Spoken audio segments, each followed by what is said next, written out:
आखिर देश के बारे में कुछ तो दायित्व होने चाहिए, एक तो सीमा होनी चाहिए, सार्वजनिक जीवन में एक लक्ष्मण रेखा तो होनी चाहिए। जब राजनीतिक पूर्वाग्रहों से ऊपर उठ करके हम देश के बारे में सोचें, समाज के बारे में सोचें, जनता जनार्दन के बारे में सोचें, लेकिन उस संकुचित सोच के साथ कार्य करने वाले लोगों से उम्मीद नहीं की जा सकती, उनसे ये उम्मीद नहीं की जा सकती। उनके समय में विकास नहीं हुआ। बहनों और भाइयों, अगर देवरिया की चीनी मिल का मामला सुप्रीम कोर्ट में नहीं होता तो शुगर कॉम्प्लेक्स का पैसा अब तक हम लोग यहाँ पे उपलब्ध करा दिए होते। हमने पैसा सुरक्षित करके रखा हुआ है, लेकिन सुप्रीम कोर्ट में, माननीय उच्चतम न्यायालय में मामला लगा होने के नाते इस मामले में हमारे हाथ बंधे हुए, लेकिन पैरवी हमारे स्तर पर लगातार जारी है। ये मामलों का निस्तारण होता है देवरिया जनपद में भी। यह कार्यक्रम आगे बढ़ना चाहिए, यहाँ के किसानों की आमदनी बढ़नी चाहिए। पिछले 10-11 वर्ष में जो परिवर्तन आया है, आज अन्नदाता किसान यूपी के अंदर और देश के अंदर आत्महत्या नहीं करता है, आज भूख से मौत नहीं होती है, आज नौजवान प्लान करने के लिए मजबूर नहीं है, आज हरेक तबके के लिए सामाजिक सुरक्षा की गारंटी सरकार दे रही है। सरकार उसके साथ में, युवा के साथ में है, महिलाओं के साथ में है, बेटी और व्यापारी की सुरक्षा के लिए प्रतिबद्ध है और हर दंगाई और माफिया को उसी की भाषा में जवाब देकर के उसके सीने पर चढ़ करके जवाब देने के लिए तत्पर भी सरकार है। और इसीलिए बहनों और भाइयों, हमें अब विकास के बारे में सोचना है। पिछली सरकारों ने बीमारियां दी, चीनी मिलों को बंद करके यहां पर बेरोजगारी दी, पिछली सरकारों ने यहां पे दंगे करवाए, पिछली सरकारों की सोच ही वही थी। आपने देखा होगा भी,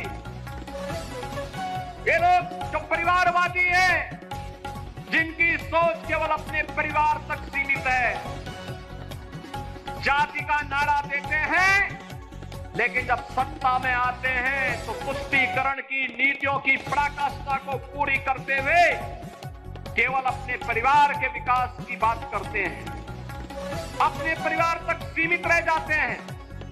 आपने देखा होगा जब 22 अप्रैल को पहलगांव में पर्यटकों पर हमला हुआ था, आतंकी हमला हुआ था, समाजवादी पार्टी के नेताओं के बयान किस किस प्रकार के बयान आते हैं, ये पता लगाने में ही कठिनाई होती है कभी कभी कि ये समाजवादी पार्टी के नेता बयान दे रहे हैं या कोई पाकिस्तान का प्रवक्ता बयान दे रहा है।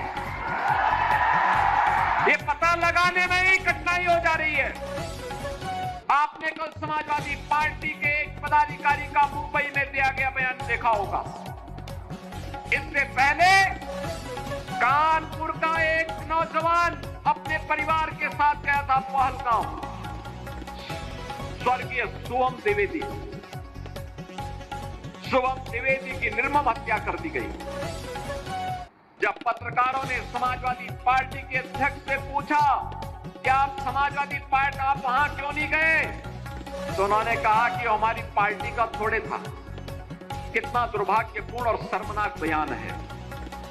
बहनों और भाइयों, देश की संवेदना होनी चाहिए अपने नागरिकों पर। पूरा देश पार्टी लाइन से ऊपर उठ करके एक साथ इस घटना की निंदा कर रहा है और समाजवादी पार्टी के लोग इस प्रकार का दुर्भाग्यपूर्ण बयान देते हैं, इस प्रकार का दुर्भाग्यपूर्ण बयान देते हैं।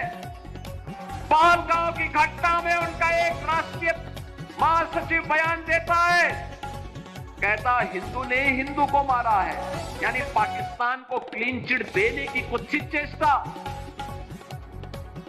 उनका एक सांसद उसके भी घटिया स्तर का बयान देता है। बहनों और भाइयों, जब भी जातिवाद की राजनीति होगी, जब भी विभाजनकारी राजनीति होगी, तो तुष्टीकरण की पराकाष्ठा को पार करते हुए आपकी सुरक्षा के साथ ऐसे ही खिलवाड़ करने का कुत्सित प्रयास करेंगे जैसे वर्तमान में कुछ कांग्रेस के नेता और समाजवादी पार्टी के नेता कर रहे हैं। हमें एक स्वर से निंदा करनी चाहिए। आतंकवाद के खिलाफ देश की लड़ाई प्रधानमंत्री मोदी जी के नेतृत्व में 144 करोड़ के भारत को एक स्वर से लड़ना चाहिए। एक स्वर से प्रधानमंत्री मोदी जी के नेतृत्व में आतंकवाद का नेस्तनाबूद करने के संकल्प के साथ आगे बढ़ना चाहिए। इस संकल्प के साथ अगर हम आगे बढ़ेंगे तो जैसे 10 वर्ष में आपने देश से आतंकवाद को, नक्सलवाद को, उग्रवाद को समाप्त होते हुए देखा होगा, ऐसे ही जो थोड़े तत्व आप सिर उठाने का प्रयास कर रहे हैं, इनके भी जहन्नुम में जाने के दिन बहुत शीघ्र सामने दिखाई देंगे।